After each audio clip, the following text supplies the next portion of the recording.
ask a question of like, how did the whole New Testament come together? It's a fair question because what we have is really 27 different documents, likely all written in Greek originally, best we can guess. We have none of the originals. We have roughly almost 58,000 Greek manuscripts of early dating, 2nd and 3rd century, of which we can kind of base on, and then other things that were derived from it, so we can get a really good sense of it. But the question was, how did this whole thing come together anyways, right? Because we have a whole combination of things that are both letters that were written by, say, the Apostle Paul and written by some of the other early apostles and other individuals who we don't quite always know.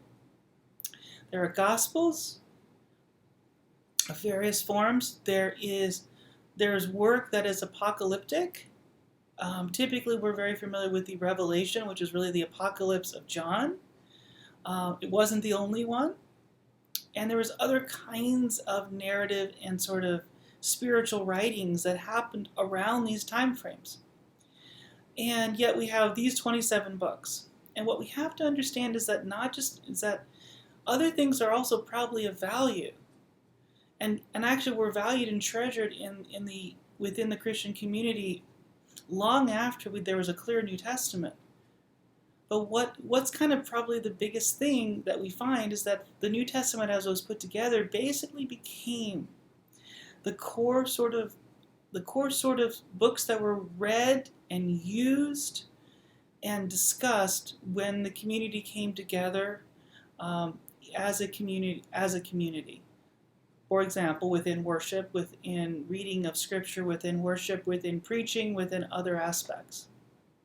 And there became sort of a sense of authority to those documents. And so this always becomes an interesting question. How did it happen?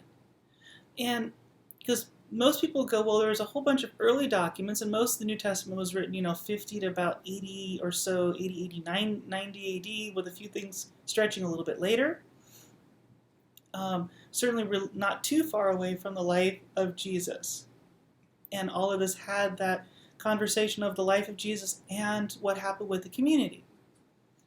The final sort of guaranteed behavior of a canon was probably much closer to 400 AD, when basically we ended up having, this is how people will talk about it. You go, oh, well, this is now when the Christianity became the official religion of the Roman Empire. And there was multiple councils and discussions, and it took a while for that to settle. And in fact, what most people don't realize is there was debates that continued even into the Protestant Reformation's time frame, right? Many different things going on even then, a millennia later.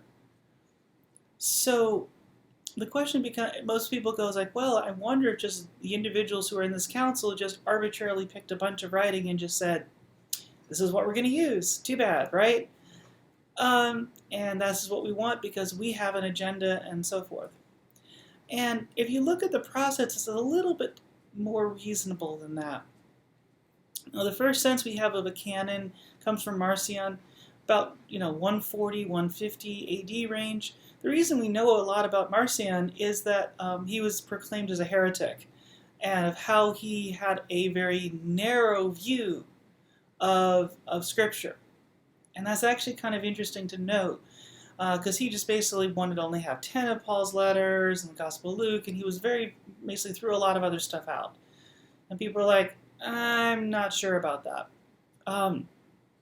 And so we get, but notice that's, potentially, and by the way, that's an upper bounds of when a lot of things were written, because things were discussed then. It's also a case, and that's only within, tens of years after the last document, probably worst case, was written.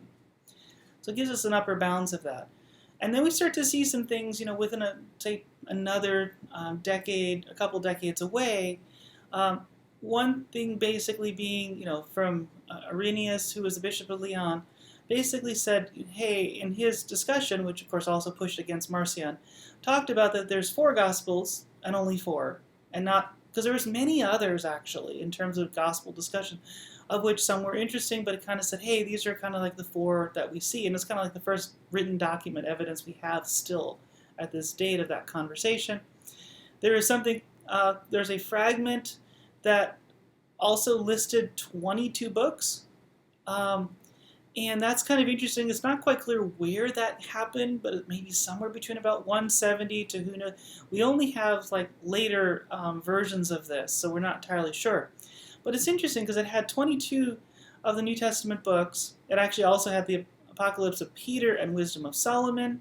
But it didn't have Hebrews, James, 1st and 2nd Peter, and one of John's letters. We're not sure whether it was 2nd or 3rd, but it didn't have one of them. And there was just kind of a written list of these elements in these various books, which gives us a sense of there was already a pretty clear sense, probably early on, that there was books.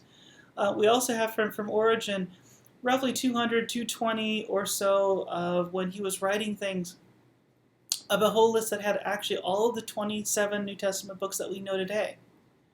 And so, and sort of in a framework that, well, this is just kind of known as being the right sort of canon of books. And you think, well, that's kind of cool, because that's not that far off. And you get a sense of that there's probably, at least between these discussions, that many of the core of the New Testament, particularly the Gospels, the letters of Paul, and some of the other letters and some of the elements of John were already kind of assumed to be part of the canon. So there's really not any huge disagreement within Christendom over those. And there's a few that people weren't sure of. And there's a few others that people did like. And, we start to look at a couple other documents, about 300. This is still before it was the official religion of the Roman Empire. You see sort of a detailed list. You mentioned also a few that disappear off of it. It doesn't have the Apocalypse of Peter. It does, it talks about, the Acts of Paul, which I'll mention a little bit more in a moment. Shepherd and a few other things as being probably just out, but still okay. It also mentions books that are heretical, which is important to notice that there's a difference between those that didn't make the canon but are cool and people still like and use and maybe even still in some places use in worship, and those that are actually considered heresy. And that's really important to kind of see how the canon is getting put together. We start seeing this coming together much closer towards the later half of the third, of the 300s. So you're basically talking about the Easter letter, which showed a 27-book canon. You have the commissioning of the Latin Vulgate in 382, in Rome. Then you actually get the Council in Carthage, which finally determined it, at least more or less finally. But there's still always discussions. And there were still letters that are considered very, very relevant. One of the major ones that you find is in the Acts of Paul, which is actually a number of writings, technically. One of the ones that's most known is the Acts of Paul and Thecla. There's a couple others, like there's a 3rd Corinthians, and there's a couple others in there that people aren't quite sure what to make of it. But the Acts of Paul and Thecla was something read in church for a long time, and still even to this day, in certain feast days for Thecla, still is a big deal. Thecla was actually very important, and maybe arguably one of the most important female characters within the Christian community for the first 400 or more years, more so than Mary was. And so this is really quite an interesting story. I would absolutely, encourage reading it. The shepherd one was actually quite an interesting discussion. The Epistle of Barnabas, these are probably both things that are early 2nd century kind of writings, but pretty interesting things. There was an Apocalypse of Peter. There was 1st Clement, which was actually Clement, Bishop of Rome, writing to the Corinthian church because there were some issues. Very interesting conversation. And all of these are actually considered very valuable writings and not considered necessarily heretical, but, not quite in canon. And so there's some conversation, and there's a number of very interesting books, and I would actually argue getting a chance to read some of the other things gives you some good understanding of what's actually happening around it. Some of which is part of the tradition within Christianity, some of which is considered heretical things, but at the same time, maybe still important. And as you start digging into the canon, one of the questions that always has to sort of come into your mind from a personal standpoint is, what is the authority of tradition? What is the authority of tradition for your community? What is the authority of tradition to you? And this is actually really important. At what point is it authoritative? There's a canon that is likely authoritative, although that's obviously a question for a personal conversation. And then what is the authority of any of the books in the tradition that are outside the canon? And these questions are ones that inspire much debate even to the modern day.